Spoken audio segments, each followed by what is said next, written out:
Welcome to the 2nd Avenue Pokestop, also known as the Greenhouse.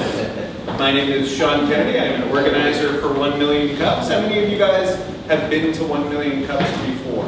I'm switching up this question. So, before.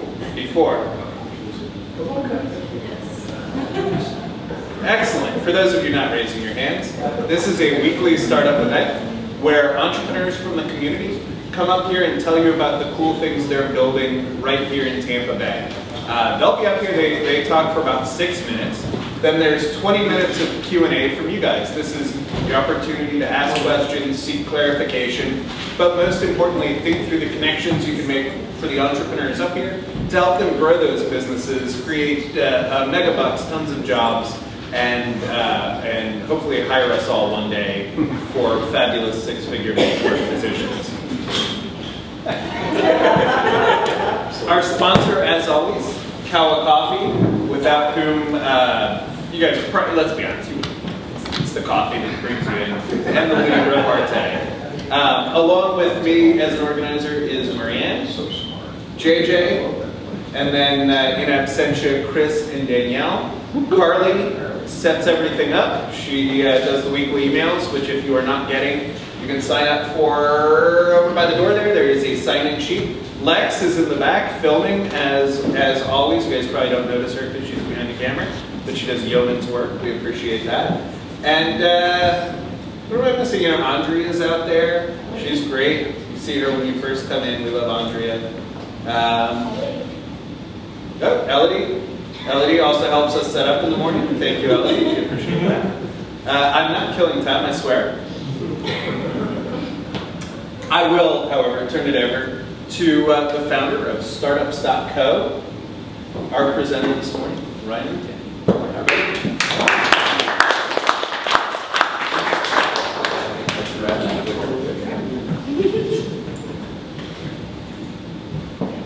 Hi guys, I'm Ryan. Thanks for the intro, Sean. Thanks for showing up, guys, on Wednesday morning. Hopefully we'll get more out of this than just killing our first hour on Wednesday, but if nothing else, we got some good coffee, right? So I'm a lifelong entrepreneur, and as such, I've learned a few things along the way. One of which is, for those of us who do answer the call of entrepreneurship, it's probably the most fulfilling thing you can do. Really awesome experience for me so far, and hopefully we'll see more and more of you sharing this experience as we go forward. I also learned that starting a business is hard. It's really hard. Here's a couple numbers I want you to remember. We're going to come back to these at the end. 1,500 days and $120,000. 1,500 is very full, long days. $120,000 of your money or your family's money that is gone. Like it's going to evaporate. It's going to be gone. Hang on to those numbers. We'll come back around to that. So, like I said, really hard to start a business. And so we set out to make that easier. We said this is a problem that we've had to solve for ourselves time and time again as we've started companies. And I'm going to refer to me, I'm talking about my company, my partners in the company, there are 4 of us behind me. We said we want to make this easier for people. We don't think that it should be as hard as it is. And so we set out to figure out what are the difficulties, how can we break this down, how can we make this simpler. We started by looking at the environment. If you're not in a big city with an ecosystem for startups like San Francisco, New York, Boston, Chicago, Tampa, St. Pete, or London, what do? Do you have access to the things that you need? Do you have access to resources, to mentors, to just other people in the system who are doing really cool stuff that excite you and invigorate you and make you want to go forward to do that? And that's something that we take for granted when we're in these big cities. We don't get it. Do you have access to the resources? And even if you do have access to the resources, are they actually suitable for you in your business context, in your environment? Or you end up looking something like this, where yeah, you've got some tools, but you're probably not really optimized for using them. Good for this guy who figured it out, right? If you're in an environment where you lack the resources that you need, how can you clearly see your objectives? How do you know what you should be achieving as you start off on the startup journey? You're trying to figure out what you need to accomplish to meaningfully move the meter. What do you do, right? And if you can't see your objectives, how do you define success? In the up and down and round world of startups, it's really important to have measures of success that aren't just, okay, hiring Sean for a 6-figure salary, going public and putting $1 billion in the bank. That can't be our only metric for success. So how do we define these things? Pretty good one.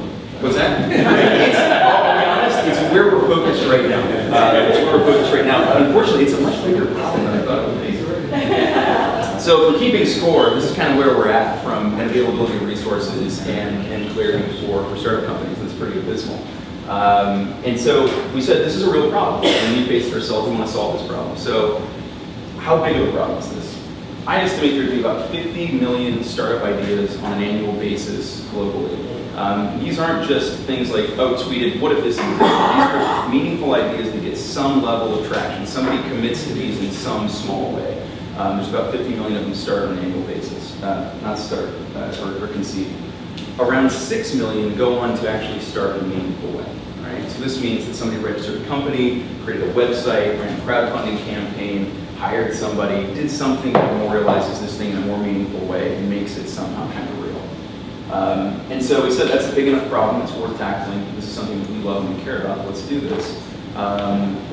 We talked to a bunch of these folks, thousands of these people. We reached out to and interviewed from our own networks, online, just doing anything we could to talk to people and say, hey, if we build a platform that's resourced specifically for you, gives you access to the things that you need, would you be excited about that? And the resounding answer was, yes, give us that. We want this. Please give us this. So we decided to break this big vision down into some little steps because it's easy to say that we want to make starting a company easier. What does that actually mean? How do we meaningfully break this apart into pieces? And so you can cut the startup journey any number of different ways, and I see different approaches to it all the time. I arbitrarily picked 5 that we build around, and they are in a fairly specific order. Ideation. So we help people figure out, get some context around their ideas. This includes lightweight planning, trying to figure out what it is that you want to do. Once you figured out what you want to do, you need to validate it. You've got to be able to say that somebody beyond the guy that sits next to me on the lab bench helping me build my widget or make my site, and my mom thinks this is worth pursuing, right? Getting out into the actual market, talking to people. Traction. So doing something meaningful with this is showing some momentum, whether you're adding users, whether you're adding revenue, you're adding teammates, you're adding partners, you're getting media exposure, some kind of other social proof. You need to be able to demonstrate and show traction. A lot of companies will want to get funding. Certainly there's some base level funding involved in every company, and that's at least feeding yourself ramen and staying in good grace with your friends to stay on the couch. At a very basic level, some companies want to raise a lot of funding. This could be VC funding, it could be angel funding, it could be crowdfunding, bootstrapping, any number of things. Sourcing, when you get to a particular stage in your company, all of a sudden your resource needs are going to change. Generically, we probably call this growth instead. I think of it as sourcing. As your resource needs change, you need more resources in marketing, management, HR. All of a sudden things change. You're at a different scale in terms of acquiring users and doing a lot of things. So we want to be helpful at each and every one of these stages. And we do that generally through these 5 approaches. We start with content, where we're building content to inspire people, to enable them through understanding, through learning, through both a curricular approach, through some videos that we've created, and also through just kind of blog content, sharing founder stories, tips, tricks, that kind of stuff. Discussion across our forums, where you can start to contextualize this more to your business by asking questions and getting responses, working with the community. Consulting, experts. We built a very large network of experts I'll talk about in a minute. That allows you to tap into their knowledge. There are a lot of former founders, there are a lot of heads of product and companies and people who have specific expertise who can help you more so than maybe just your coterie friends. Consulting, services. We will actually jump in a lot of cases and help at the professional service level, where we can get involved with helping you build out your crowdfund. We can help you build your landing page and acquire early users. We can help you write a business plan, things like that. And all of this is built on the back of a series of tools that we collectively think of as our platform. So who are we? Startups.co is the parent company. Currently our platform consists of 5 core properties. And I say 5 core properties because there are actually 4 more in the periphery. Some of those will eventually roll into the core platform. But for right now, 5 companies, Startups.co, Clarity, Fundable, LaunchRock, and Searchable, and I'll go very quickly through each one of those. So Startups.co, it's education, it's inspiration, it's mostly content at this point. We're also rolling in some discussion on that site now, where you can start to interact with the content a bit. More than 1 million founders and their teams have signed up and utilized that content for their teams. LaunchRock, I'm sporting some merchandise today. 400,000 companies have used LaunchRock. It's a simple web presence tool. You can create a landing page in literally a matter of minutes, start acquiring users, start validating your ideas. We're launching about 160 of those a day right now, which means that just in the span of the short talk, a couple of those will launch, which is pretty exciting to me. It's always fun to think about. Right now, somebody's pushing go on a business that's hoping to fulfill their dreams and make a meaningful mark in the startup space. Fundable is our crowdfunding platform. We've helped companies raise about $250 million in our 4-year history for things in almost any industry that you can imagine. It's something I couldn't. And it's been a really, really fun ride to watch that one change and provide meaningful capital to companies. I should probably mention, it's crowdfunding based, but it's both equity and rewards. So, rewards based pre-sales funding like Kickstarter, Indiegogo. The caveat with ours is it's all business focused, so no poetry books, that kind of thing, which are meaningful on Kickstarter. Don't get me wrong, they've made a great business out of that. We don't touch it. And you can also do equity raises on the platform. Clarity.fm is our mentor network. There's 5,000 plus experts in there, a lot of founders, a lot of heads of companies, people that you can reach out to very quickly via the phone and get fast advice, which was something that we felt was really missing in the startup space. Because a lot of times you just need 10 or 15 minutes of somebody's time to get a very specific answer to a very specific problem so that you can move forward instead of spending weeks Googling or asking everybody that you know in your personal network who may or may not have an answer to these questions. Zirtual, we acquired this company last year, and in that year we've delivered 359,000 hours of service to startup companies, SMBs, and some enterprise level companies. It's a virtual assisting company, so we parachute in, augment their teams, and help them just get stuff done, which feels really good. So we're currently delivering over 1,000 hours of service per day via that company, and that feels really cool too, now that we're involved in that many startup companies. We're 1 million plus startups strong at this point. Those 1 million startups have brought 20,000 backers and followers in the form of people signing up on their launch truck pages, early customers, early backers and followers, investors and backers at the rewards and equity crowdfunding level. We're currently getting about 36 million annual visitors to the sites. That continues to grow as we push more content and more free resources as opposed to just our SaaS offerings and professional service offerings. So growing and growing and growing. Most importantly, we're all in this together. We are a bunch of founders, we're a bunch of startup nerds that came together and said, we're going to keep starting our own companies. Why don't we start one that helps a lot of other people start their companies? Because that feels really good. And yeah, so we love what we do, and literally because we love what you guys do, because you love what you do. I know that may be a little bit too much love on a Wednesday morning with only one cup of coffee to you, but it's true. I want to back up for 1 minute and we're almost done here. Starting a business is hard, right? And so I want to come back around to these numbers in a second. I think it's reasonable that starting a business is hard. I don't think it needs to be as hard as this, but it's reasonable if you think about what it is you're trying to accomplish. You're trying to build something that never existed. You're trying to breathe life into it. You're trying to bring it to the world and have it do something meaningful for people that you want to serve and the people that work with you and work for you. So let's go back to these numbers. If I asked you if you were willing to commit 1,500 days of excitement, but a lot of stuff you're not going to like doing, a lot of boredom, a lot of stress, a lot of things that really push you outside your comfort zone, and it would also cost $120,000 of your money or your friends and family's money that you will personally pay back at some point. Hell or high water, bankruptcy, you will pay this money back. How many of you would just unequivocally say, yes, I'm ready to do that? Got a couple of brave souls, okay? A couple. Let's change this a little bit. What if I told you that at the end of that, there was a $45,000 a year payoff? Anybody more interested? Less interested? Okay, well, this isn't actually starting a startup. This is a college education. That's the time and cost of a college education when you load in things like foregone wages, when you load in your housing. This is the amount of time it takes you to do it. And so, yeah, starting a business is hard, but it's amazing, it's exciting, and there's an outcome to it, right? It's something that you get to drive. So if we're willing to do that for this, I'd say, like, it's not that much of a roll of the dice, guys. So, I want to help. I want your help. I'm open to feedback, suggestions. I want to hear everything you have to say. And I think we've got plenty of time today, right? There's only one of you. So that's my info, and I think that will get circulated.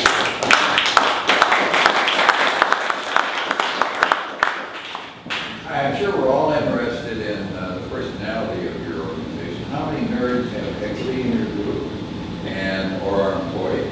Yep. I assume most of them are on contract, like your experts. And could you give us a feel for Sure. who really is? Sure. So let's do a little history then.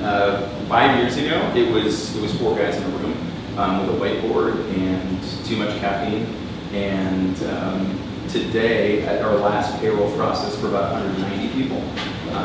And so we've quickly grown. A lot of those are on the virtual side. So they are contractors who are helping people at the virtual assisting level. So 100 plus of those now are at that level. We get far more into the startup nerd culture as we get to sort of the internal workings of the company, the consulting that we do. And so it's interesting. I would say that 80% of our staff, outside of the virtual assistants, and a fair amount of them too, I don't have the stats on it, but 80% of them have some type of startup experience prior to working with us. They started a company in college, they came from another startup and came to work for us.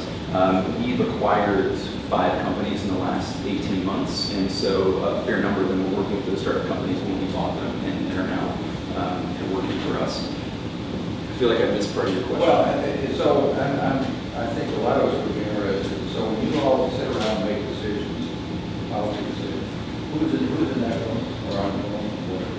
How many people? It largely depends on the type of decision that we're making. I mean, so there are only 4 of us at the founding and executive level. We keep the management team a little too lean. If you ask me on any given week, I wish there were 4 or 5 more of us. But it largely depends on the decision. So there's a lot of specificity within the group now as we get down to like individual products. So if we're looking at the individual platforms, there's usually a product manager in place. So if it's a decision about product or service on that particular platform, that product level manager will be involved. All 4 executives are typically involved in any kind of a meaningful decision because we're still small that we can do that. And then we also involve the people who are on the front lines, and we have a lot of respect for that, having been operators ourselves. And I joke, and some of you probably heard this joke, I don't own shirts with sleeves on them because I'm constantly blowing them up, and it's really kind of part and parcel with such a bad joke. So we stay close to the work. We stay really close to the work. So as an example, we launched a newsletter last week that goes out 2 weeks ago. Now I guess I'm losing time. That goes out daily. It's a curated newsletter of a bunch of startup-related content, founder narrative, and interesting stories. And I'm the one that's doing all that curation manually. Is that a great use of my time? Yes, because we've never done that before, and we wanted to make sure that we understood everything about it. And so I dove in, got my hands dirty, and I had to get up at 5:30 this morning to make sure that I had the edition ready so that I could be here this morning. And that's the kind of stuff that we should hire a writer. We have a lot of writers actually, but sure, yeah. As soon as I got to hire Sean first, he's never going to come back.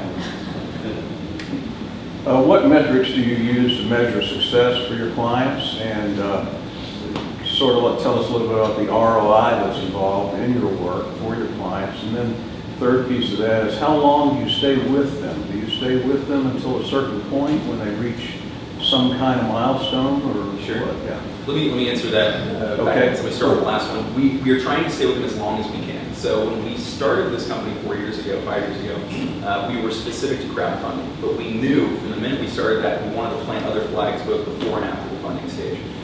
Crowdfunding had just become a reality in the equity sense. The Jobs Act had just passed, and so we said we want to take advantage of that. But we knew we wanted to own more of the entrepreneurial journey. The end goal, what we're aiming for, is to be with entrepreneurs start to finish. Like, there shouldn't be a finish line, so to speak. Like, once you're operating the company, we still want to be meaningfully involved in the journey. It may just be content at that point.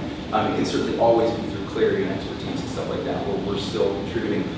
We also it turns around at some point, and they start to give back to us. They hit certain milestones, they become bigger companies. They can come back and provide their experiences through stories and narrative, and their own experiences. And so that gives them an outlet to better exposure. They can start to get in front of more people, develop a secondary audience around their expertise. So it should continue. It's very cyclical. Let's back up. Milestones that they achieve.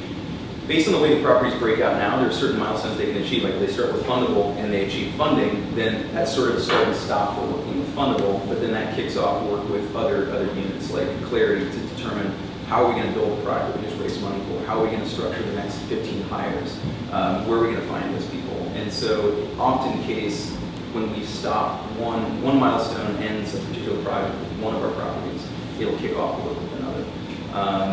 Backing up into then what are the specific milestones, it depends a lot on the property, it depends a lot on the project. And this is one of the reasons that we haven't gone pure SaaS. A huge portion of our business is still professional service. And that's because as we built the SaaS platforms, particularly Fundable, we realized that it wasn't enough to give people a tool to go and raise funds. that they weren't any good at it. They didn't know what to do. It's a black box process. They would walk into it and they would have marginal success. It's a failure-laden endeavor anyways, right? We know that only a small number of people are going to get funds regardless of the number that try. So unfortunately, the check writing is still difficult. But we realized that there needed to be professional service and help along with that. And because of that, the milestones can be very tailored down to a particular startup company. In some cases, funding is more about validation than actually getting the money. So in the case of a pre-raise, pre-funding through rewards raise, they may be looking to generate some cash, but more importantly, they're probably trying to see if anybody actually buys this thing, right? And can we validate this? And then can we take that validation and show that thousands of people want to buy this widget? Now we can roll that into an equity raise. So again, a lot of times we're setting up one milestone with the intention of that being a knockdown gate to get to the next one, and helping provide clarity in that process, because it's not always clear to them what the actual outcomes should be. And in a lot of cases, we're redirecting them from their original milestones. They may come through the doors and say, Ryan, I want to go raise funding. And I'm like, awesome. Tell me everything you know. I'm like, it's all here on this cocktail napkin.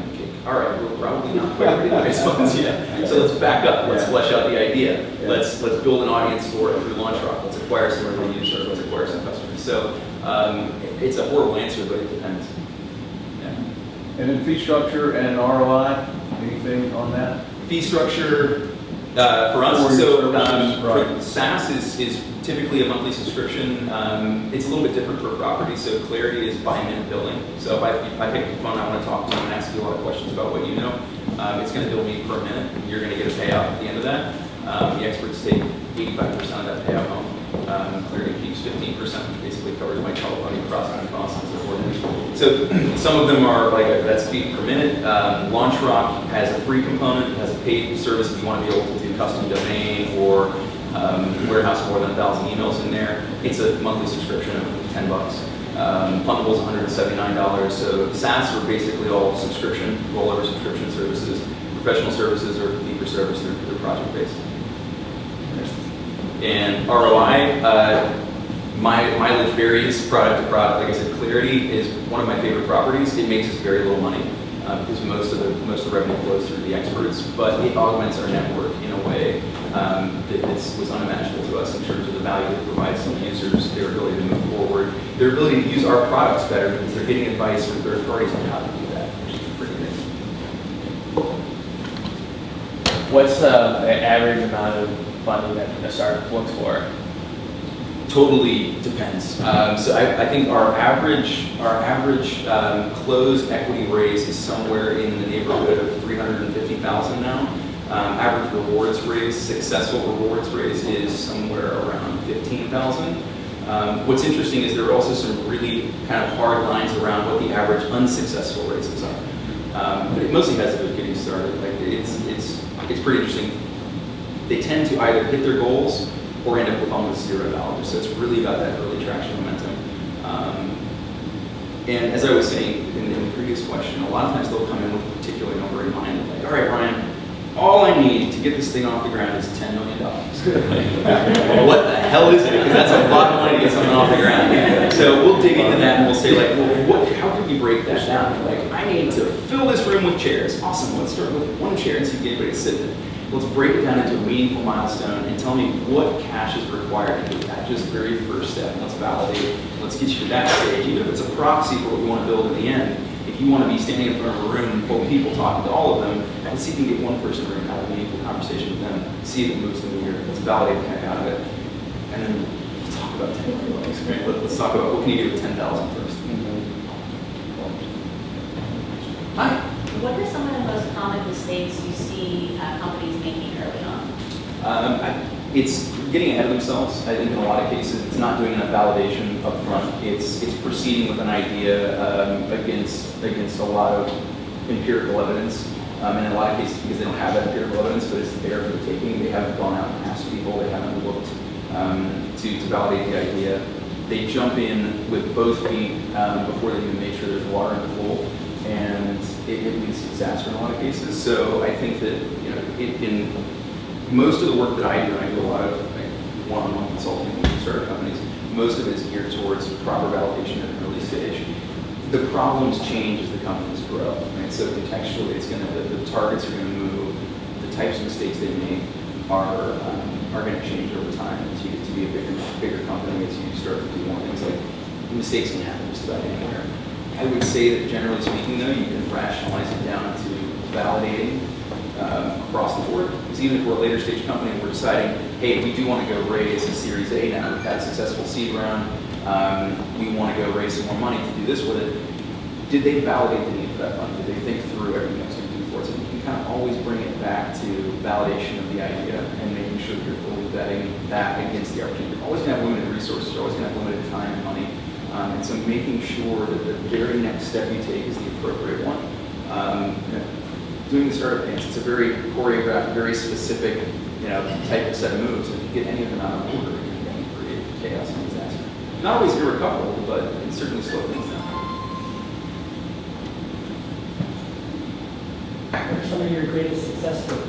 Greatest success stories? So we've got a bunch of them, and they're all over the place. And some of them are obvious. Some of them are just like the big races, like Atlas, company that produces wearable technology, raising $5 million on a platform in 2 weeks. That was awesome. Huge success story.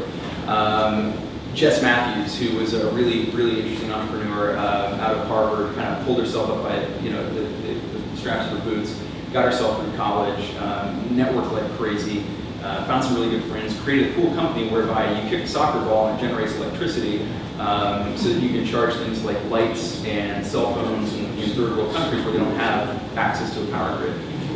Pretty cool. And then at the point where she progressed in her campaign, and we have Bill Clinton sitting on stage with her saying, kick a ball, turn on a light, in his charming southern drawl. That was really cool, right? Like the fact that one of our companies managed to get to this level where they've got people at that level talking about what they're doing. We've got a video of Obama bouncing one of those balls off his head in Kenya. Pretty cool success story, right, to be able to achieve that type of publicity. Some of them are a lot smaller. We just finished a rewards raise for a company in San Francisco that's opened their third yoga studio, and they've funded each one of those through a rewards raise on Fundable by pre-selling memberships, saying, hey, we want to come into your neighborhood. Before we do that, we're going to listen to Ryan, we're going to validate the hell out of this thing, and we're going to make sure there are enough people here that want to pay for memberships before we even sign a lease couple of doors. And they've done that 3 times over now. So is it a huge success story? Are they going to scale to be a billion-dollar company? Doubtful, but it changed their lives. They're now no longer working the job that they want to be working. And so success stories are everywhere. Every time I see a piece of feedback on Clarity, and we do, so when the calls happen, there's a review process afterwards. And when I screen through those and I see talk with so-and-so saved me 3 months of my life, talk with so-and-so saved us thousands of dollars, talk with so-and-so gave us a genius moment that will change our product, change our company, talk with so-and-so led us to an acqui-hire opportunity, those things are all really specific and unique victories that when we look at it from an aggregate perspective, they're really small. When you look at what it does to an individual company, they're huge. And so those are one of my favorites because the big outcomes at the end are awesome. But at some point, like I don't want to say they were foregone conclusion, but like they were on their way to doing that. It's when I see momentum and success at a really small level, at the very formative stages of the company, when they figure out that next ninja move to do to move things forward, those are the exciting things. When you're thinking about kind of growing your business and making sure it's running well, how are you kind of still staying involved with the individual stories and companies that are using the platform? Again, there are 4 of us at the executive level. We have maybe 5 type middle managers, and we're a really flat organization. So I see most of the stuff. We stay involved, and for what we do, I think it's really important because the minute we become more like a corporation and are separated from how people are actually doing the work that they're doing, we're going to become less and less relevant by the minute. In the world that we live in, the way that things happen change overnight. Like if we had said, hey, anybody wanted to viral marketing through Pokemon Go 3 weeks ago, they would have been like, what are you talking about? And yet now there are businesses generating thousands of dollars by having hordes of people show up at their cafe because of this. So if you're not down in the trench, if you're not paying attention to what's happening, relevance can disappear overnight. Okay? Ask the SBA. So. Usually, at least the statistics that I've had access to show that there's about 20% of companies and startups that actually succeed over a period of 3 years. And most of them, I suppose, start on their own without a lot of help. Maybe what difference would you make? Difference in the lift, it's hard to calculate because we can only compare it to the ones that show up. We've not done a ton of longitudinal tracking on that. Now, we do stay in touch with the ones that we can. Obviously, as we get to 1 million plus startups, it becomes really hard to track that. We're actually kicking off a project in a couple of weeks with Crunchbase. Familiar with TechCrunch, the publication? They operate a data site called Crunchbase that tracks funding data and startups. And so we're trying to launch a project with them to cross-compare our user base with theirs to see who started, who's continuing, who's gone to raise more funding. Because there isn't a business case in it for us. It's nice from a marketing perspective to be able to talk about the lift that we provide. It's good for us to know what's effective. Ultimately, there's so many other factors involved in success and failure that it would be hard for us to make any more than kind of a loose correlation. I don't think we can claim causation at any point. But we are going to try and do a better job of tracking sort of what happens to the companies that we work with. And so hopefully a year from now I'll be able to answer that question with a little more clarity.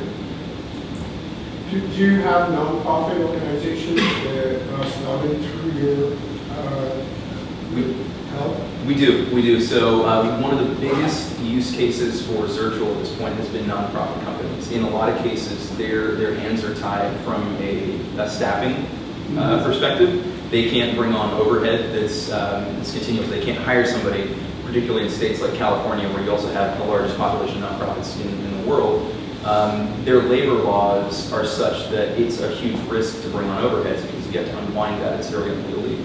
And so to be able to augment their staff with virtual staff has been a big win for them. And so we've seen a ton of nonprofit engagements at that level. We don't do any nonprofit work at the fundraising level.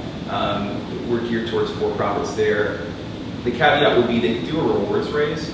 I haven't seen anything attempted. I think it's just not a use case that they're going after. They have their own fundraising mechanisms. They have their own channels, their sites dedicated to not-for-profit fundraising. Even crowdfunding?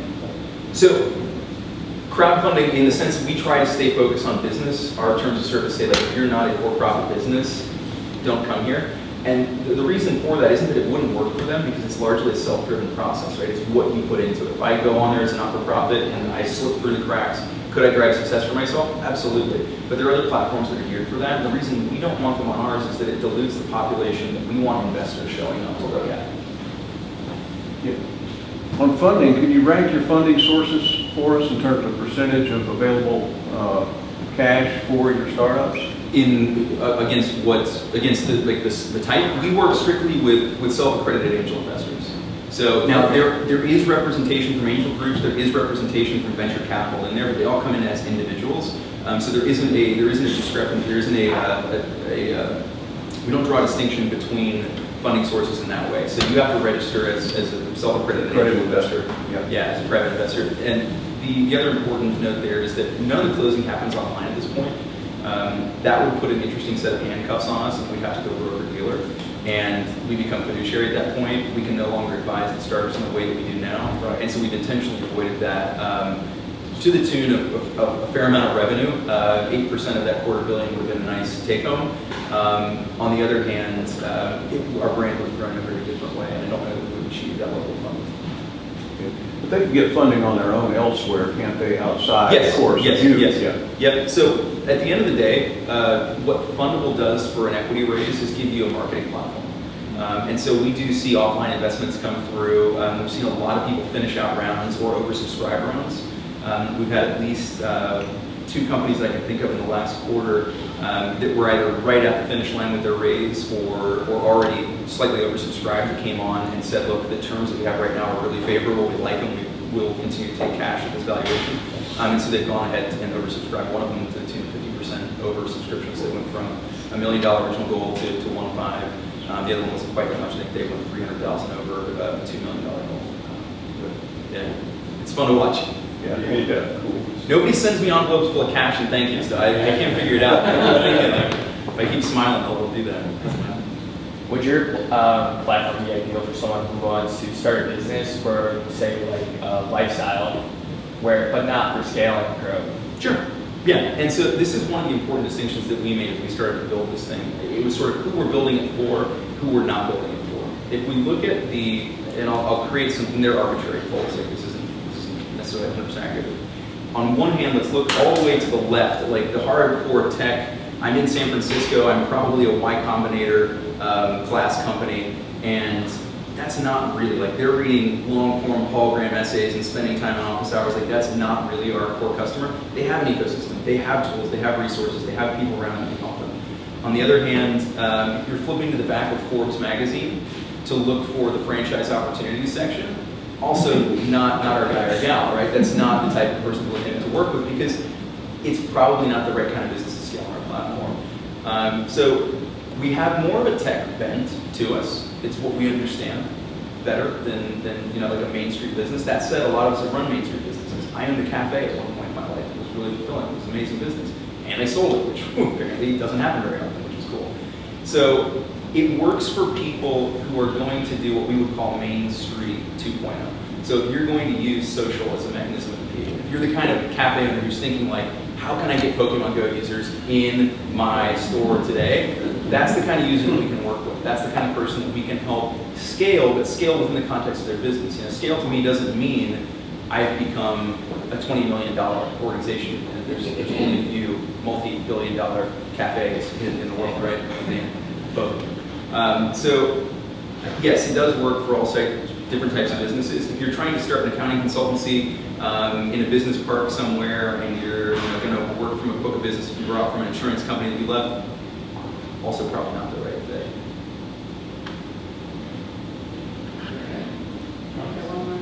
How's Fundable different than AngelList? Fundable different than AngelList in a couple of ways. So now with AngelList syndicates, you can do they're actually actively raising rounds. On AngelList, two things make it a little bit different. It wasn't intended as a crowdfunding platform. It was really a networking platform, right? You can state that you're raising funds on there. You can get accredited angels to look at the deals. Everything happens offline. There were no commitments online, so there's that distinction. The other distinction is they play with the kids that I described at the beginning of that last segment, which is they're looking at the YC companies, they're hardcore tech. The companies that they were funding were already getting funded by Silicon Valley angels and the VCs up and down Sand Hill Road. So for us, it was really more about population. So we don't need to help the folks that are on there. The vast majority of people on there don't get any traction anyways. AngelList, they scrape data too. So like we ended up on AngelList, our company's AngelList. We're not trying to raise funds, we're not trying to do any of that. We're on their list as a company because somebody put us in there. So for us, it was really about population fit and saying that we want to serve a piece of the market that is not the one that they're going after. So you talked about validation being one of the overlooked steps too. Any cool or memorable stories you have where somebody initially went down one path to go 180 and turned out to be really pivots? Yeah, those are a little harder to track sometimes because often there's a dead period before the pivot happens and they're like, Brian, we're gonna go do this, and like this isn't working, and they just disappear, and then maybe they'll pop back up later. I don't have a good way of tracking that. I have some interesting validation stories though. One of my favorites is a company that we built called Unsubscribe, and this was a button that we built for Outlook, and it would magically unsubscribe you from any email. And this was 10 years ago, so and spam just getting started, unsubscribe links in email is not nearly as common, and it was a real pain to unsubscribe from email, and people were spamming like crazy back then, right? So you wanted to get off these lists. So we built this little button that you could buy and install in Outlook for $20. And to validate this thing, all we built, so this amazing piece of technology, was Visual Basic, and it was just a spoofed forward button. And when you click this magic button, it would unsubscribe you from any email. All it did was forward that email to a team of UC interns sitting in the tiniest space that we could find at the lowest dollar square foot space we could find. And they would scan through the email and figure out how to unsubscribe. If that meant picking up a phone or doing whatever. Now, was that a long-term sustainable business? Hell no. But it let us validate the idea, and before we even had to build the technology behind it, Trust ID came in and bought the thing for 7 figures. So, yay validation, right? So there's all kinds of ways to do that. I'm always talking to people about proxy businesses, and it's great to have the dream house concept, get the land, build a tent, get something meaningful started and start to do something to validate the idea. Ryan, what could we, excuse me, choke me up. What can we as a community do to help startups.tech work? Look, we're always looking for feedback on the tools, on the content. One of the things that would help me personally most right now, we created this newsletter. This is not just me showing to get signups for my newsletter. I want to make sure that it's useful for people. We created this newsletter. It's currently only going out to a small piece of our population, about 25,000 folks on a daily basis. I had to say it. So if I can get some of you to sign up for that, startups.co/daily. You'll find the sign up there and give me some feedback on that. It's really easy to unsubscribe, so you can start getting them every day. I won't make you pay $20 for a button to get you out of there. So that would be an amazing help to me, because what I'm trying to balance against is what's interesting to me as a founder and where I am currently, what's interesting to the broad swath of founders who are out there who are at all different stages, and making sure the content's useful and interesting for them. And so any feedback on that would be amazing.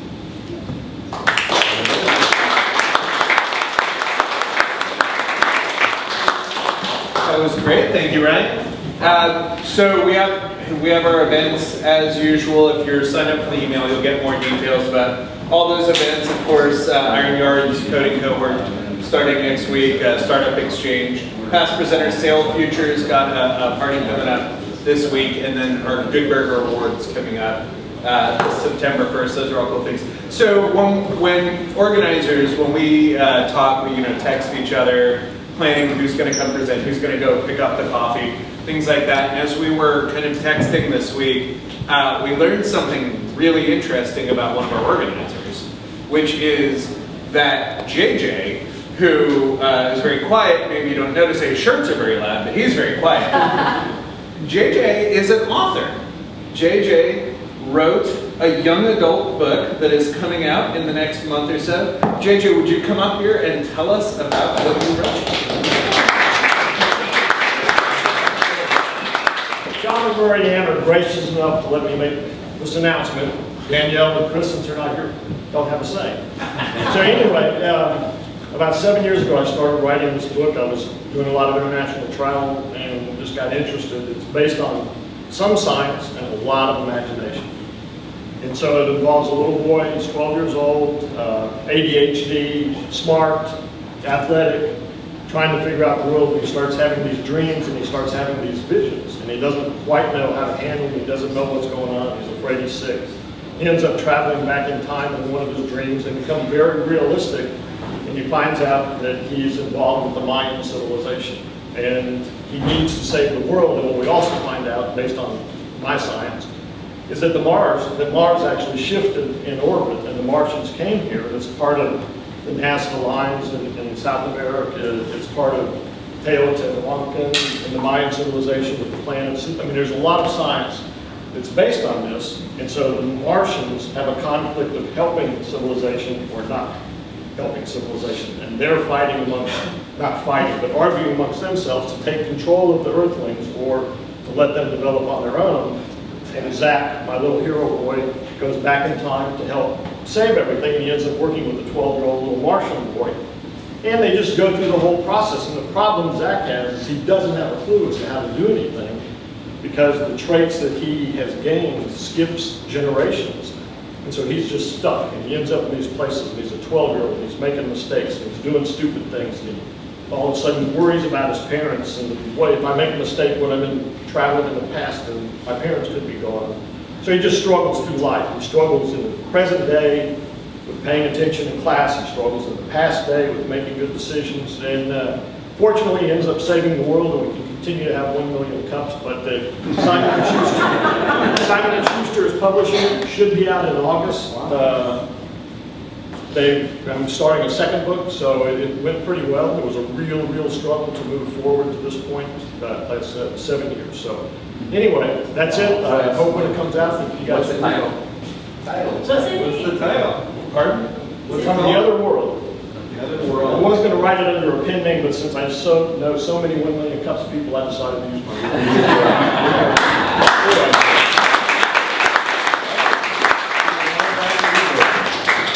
That is fantastic. We will be raffling off copies of the book, and when it comes out, signed copies of the book. Thank you, JJ.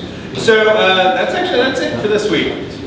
Tell your friends, please. Bring them with you next time. We have plenty of open seats. Summer is kind of a slower period, so bring folks in, have them, convince them you're just taking them out for coffee, and then spring the rest of this stuff. That'll be the best way for it to work. If you or someone you know or love would be a great presenter or developing a great company here in Tampa Bay, please log on to 1millioncups.com/, it's not up there, don't look, 1millioncups.com/St. Pete. There's a request to present button. It's a very simple and painless process. Gets in our system. We will reach out to you and talk you through the rest of the process. Thank you very much. Please enjoy more coffee. There's plenty left.